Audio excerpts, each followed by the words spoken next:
मी तुम्हाला एका स्मॉल शब्दापासून अनेक शब्द कसे बनवायचे आणि त्याचा वेगवेगळा अर्थ कसा निघेल हे शिकवणार. आता लक्ष द्या. आता हे बघा, EAR इयर. आपल्याला एक स्पेलिंग पासून ना फक्त समोरचा एक एक लेटर बदलून कसे आपण वेगवेगळे शब्द तयार करू शकतो, वेगळ्या अर्थाचे शब्द तयार करू शकतो हे मी तुम्हाला सांगणार. एकदम सोपं. ही स्पेलिंग बघा इयरची. हे झालं इयरचं स्पेलिंग. आता इथं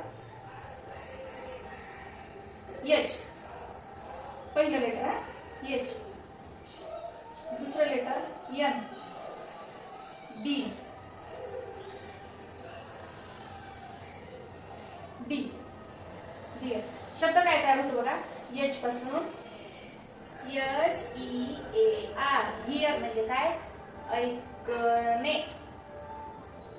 आली की नाही? बरोबर.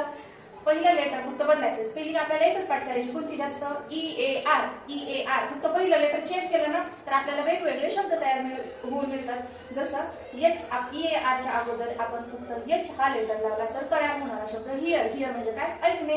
आता याच इयरच्या पुढे आपण एन जर लावला तर शब्द तयार काय होतो? NEAR. नियर म्हणजे काय? जवळ.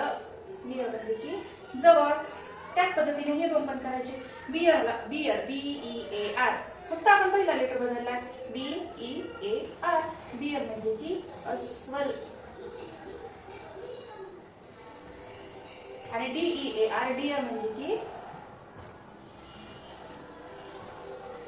प्रिय. प्रिय मित्र, प्रिय मैत्रीण असते ना आपली, तसं. तर हे शिकवण्याचा उद्देश की समजा स्पेलिंग इझी असते, फक्त एकच लेटर बदलायचं आणि आपण निरनिराळे शब्द तयार करू शकतो. म्हणजे आपला शब्दसंग्रह पण वाढतो. लहान मुलांसाठी उपयुक्त आहे हे. समजा 1ली ते 4थी पर्यंतच्या मुलांसाठी. 1ली ते 4थी पर्यंतची मुलं मुली हे लक्षात घेऊन आपला शब्दसंग्रह वाढवू शकतात. थँक्यू.